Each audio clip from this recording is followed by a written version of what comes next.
And another Ritchie's. Still working our way through this book here.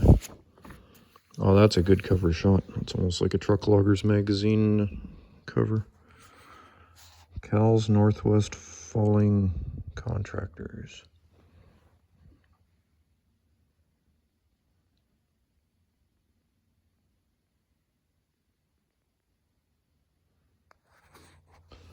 I don't know who Cal is, but he has good taste in a profession. Falling and dragging him out. He'd be lucky to give that machine away today. He'd maybe get 30 grand, and that would probably be a lot of it represented in its metal price.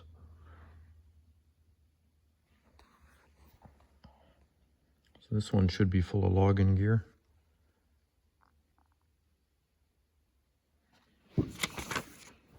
Yeah, how to make your Terex last longer. Like beat down 4 mile road build in solid rock with it. BC's a tough place on gear.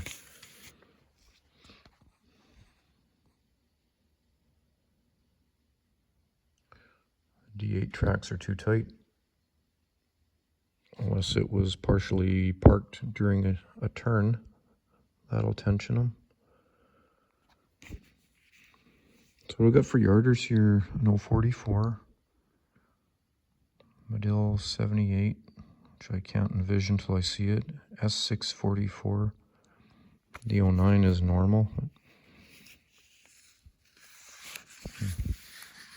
Rare does it, oh there they are, one moment.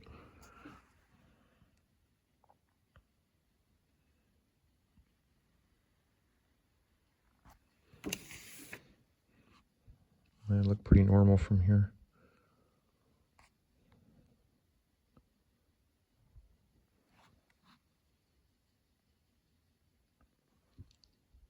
That's a truck mount. Can't see the truck.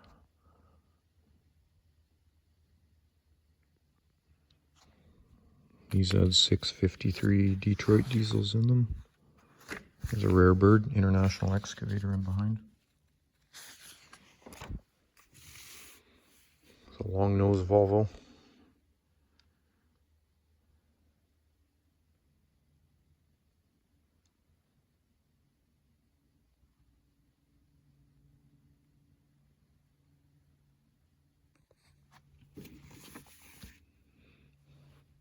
There's a lot of these hazes still around.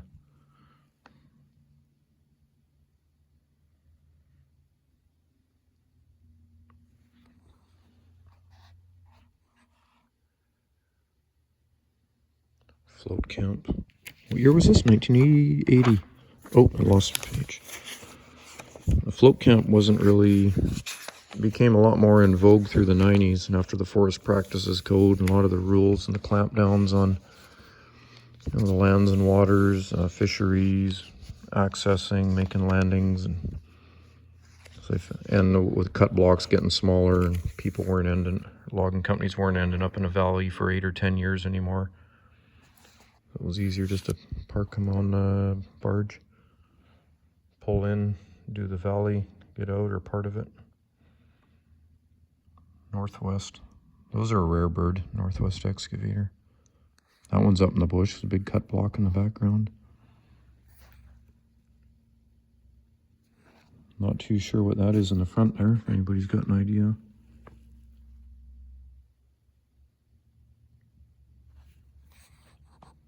Unless they broke the linkage through the stick and had to fish plate the stick closed to get the strength back for road building, and then just did a bush fix pin in front, I do not know.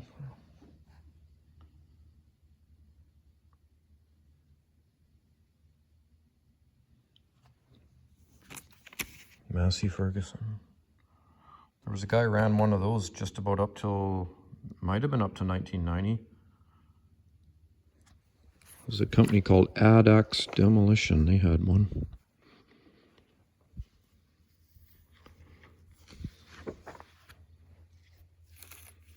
Poke lane.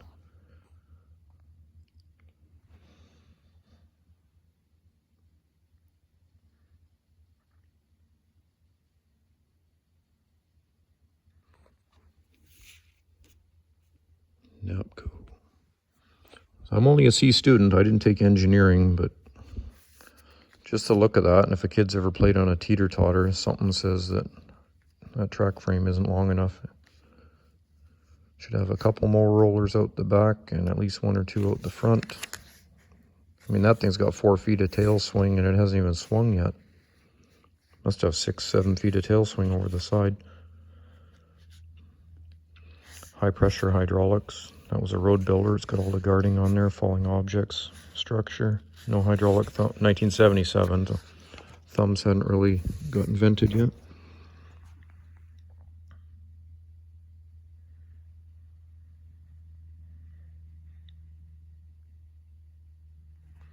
Shovel front, and that's not a bowl clam bucket either. That's, they got to do a full rotate to dump it. Junior entry level shovel. Some big haze in the back. The logging trucks with a reach on them. There was some shovels that went up the coast and did road building. There was some Northwest Cable shovels too. Obviously, the older you go back, the more there would have been, but up through the 80s, there was a few.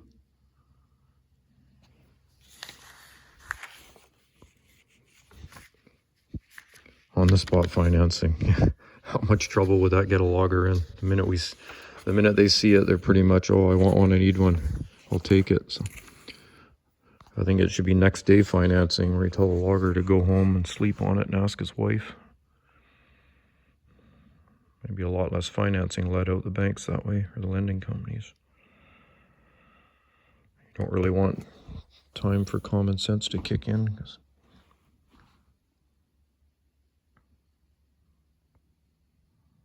drill mobile, which it is, that's what it was called. Pacific P10s.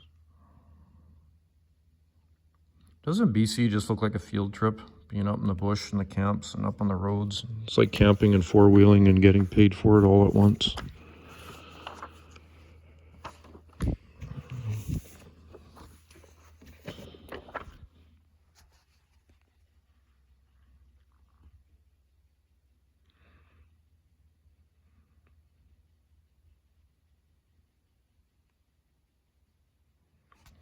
Bunny ears are a little too pointy there. Must have got made in the shop. A little bit odd looking.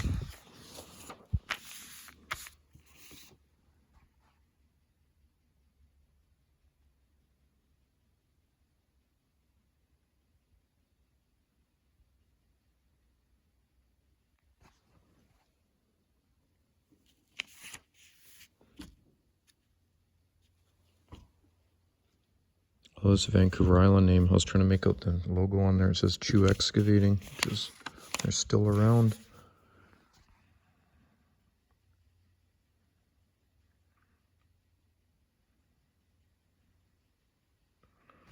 So let that be a lesson to people. You run oddball, strange old equipment. It doesn't mean you won't be there in 50 years later.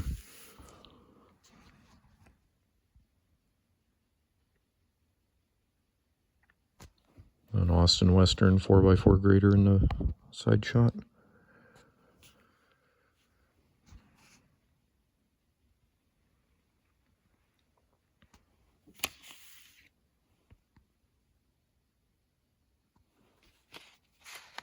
On the spot financing. Look at them all.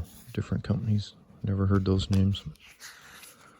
I guess when you deal with loggers, not going to be a finance company too long.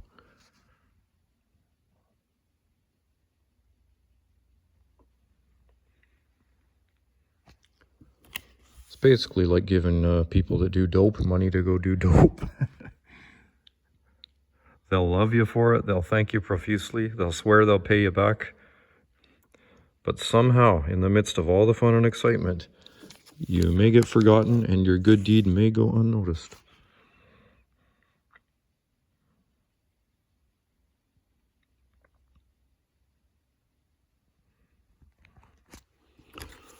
Almost getting political and mean there with that, but I'm not. I'm just having fun. Oh, did I just do this?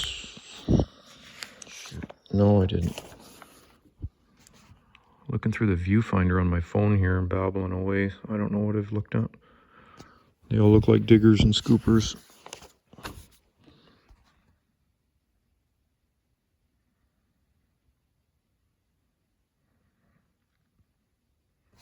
Was the shiny blade not the coolest thing? We had the D7 for years. I tell you, you'd go up sometimes at the end of the day, you'd be pushing some nice material and it'd be all clean like that. Just about see yourself in it. Just had to go touch it and feel it. It'd be so smooth, like a hydraulic cylinder.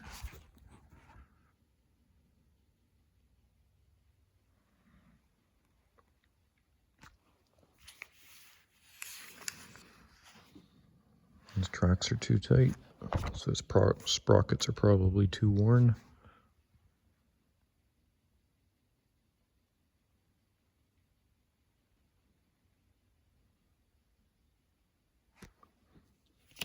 A little bit of an odd tread pattern for a wheel loader. It's not a big loader though.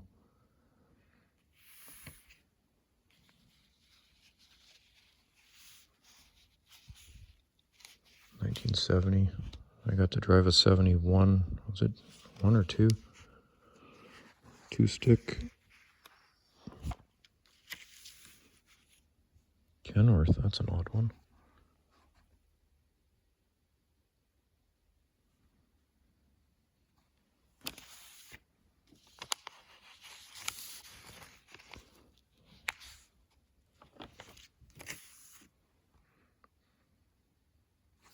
All right, thanks for sticking around.